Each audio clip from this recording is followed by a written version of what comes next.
Dengan ucapan bismillahirrahmanirrahim. Assalamualaikum warahmatullahi wabarakatuh. Jadi siswa-siswi sekalian, hari ini kita akan melanjutkan materi kita. Jadi adapun materi pada hari ini yaitu menyampaikan isi teks deskripsi yang telah didengar ataupun dibaca. Jadi siswa-siswi sekalian, sebelum kita lanjut lebih jauh, kita harus pahami bahwa dalam mendeskripsikan sesuatu itu terbagi atas dua jenis. Ya, ada kita mendeskripsikan sesuatu melalui lisan itu melalui atau mulut.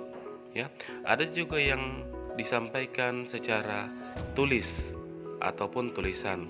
Nah, Pak Guru, apa perbedaan antara menyampaikan deskripsi secara lisan dan tulis? Nah, kalau kita mendeskripsikan secara lisan, dia itu secara langsung menggunakan mulut kita, ya. Contohnya, kita ditanya sama teman kita pada saat lagi ngumpul-ngumpul ya, duduk-duduk, kita ditanya, "Kamu sudah pergi di Batu Gong?" "Iya, pernah." "Coba kamu jelaskan bagaimana itu." Kamu jelaskan itu menggunakan mulut kamu, menggunakan suara kamu secara langsung. Itu yang dimaksud dengan deskripsi secara lisan. Beda lagi kalau secara tertulis. Kalau secara tertulis itu kamu deskripsikan Batu Gong itu melalui tulisan kamu. Kamu menulis seperti kemarin yang telah kita lakukan. Ada yang mendeskripsikan rumahnya, ya, rumahnya itu kiri kanan ada kuburannya, di depan itu banyak sapinya. Nah, itu contoh dari deskripsi melalui media tulis. Nah, adapun hal-hal yang harus dipahami atau diperhatikan dalam menyampaikan teks deskripsi secara lisan, yaitu ada 6 poin.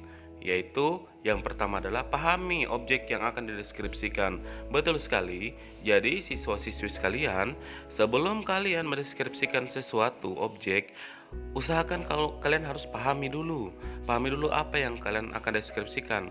Kalau seandainya Batu Gong, kalian harus ingat-ingat dulu apa-apa yang ada di Batu Gong itu. Jangan asal-asal mendeskripsikan ya, supaya apa yang kamu deskripsikan itu menjadi jelas dan orang yang mendengarkannya atau yang membacanya dapat memahaminya ya. Pahami dulu objek yang akan dideskripsikan. Yang kedua adalah hindari menggunakan kata atau kalimat kasar saat menyampaikan teks deskripsi suatu objek.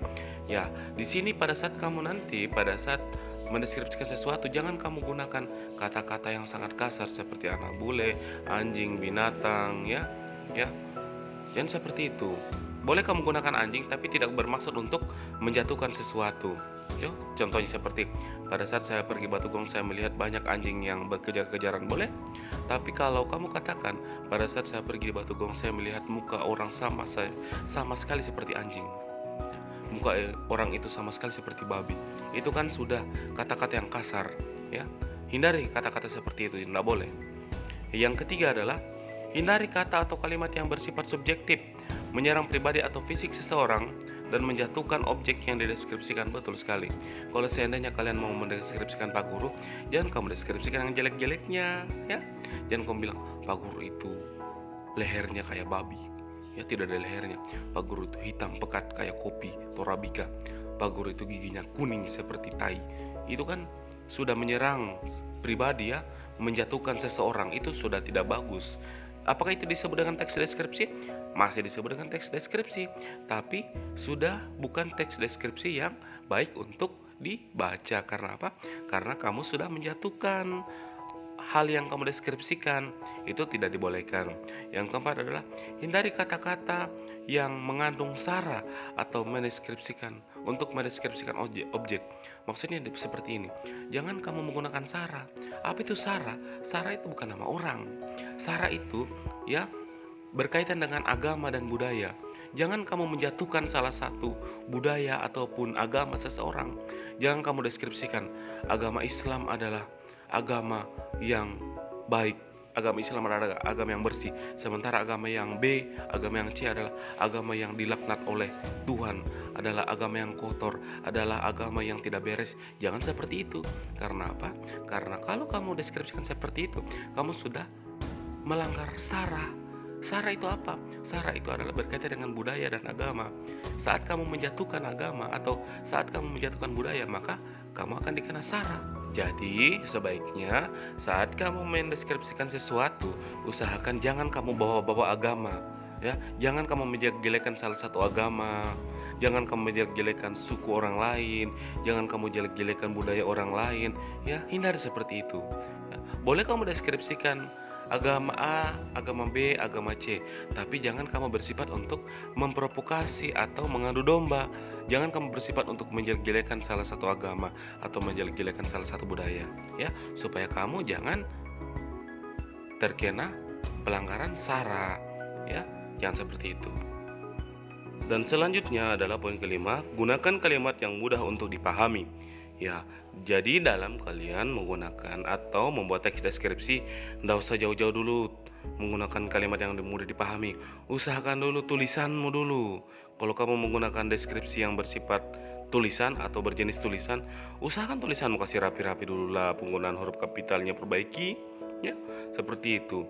Jika kamu mendeskripsikan sesuatu melalui media lisan, menggunakan suara, usahakan bahasamu kamu perbaiki. Jangan kamu bilang o k k k k kiki jangan seperti itu ya. Usahakan lancar lah. Biasakan berbicara depan cermin. Walaupun dianggap orang gila, tapi ya sudahlah. Yang penting memberikan manfaat untuk kamu. Ya, gunakan kalimat yang mudah untuk dipahami. Jadi dalam kamu mendeskripsikan sesuatu, gunakanlah kalimat yang mudah untuk dipahami. Jangan kalau orang terlalu pintar ya, kalau bagi siswa-siswi yang pintar sekali, jangan kamu gunakan bahasa-bahasa ilmiah ya yang sulit untuk dimengerti.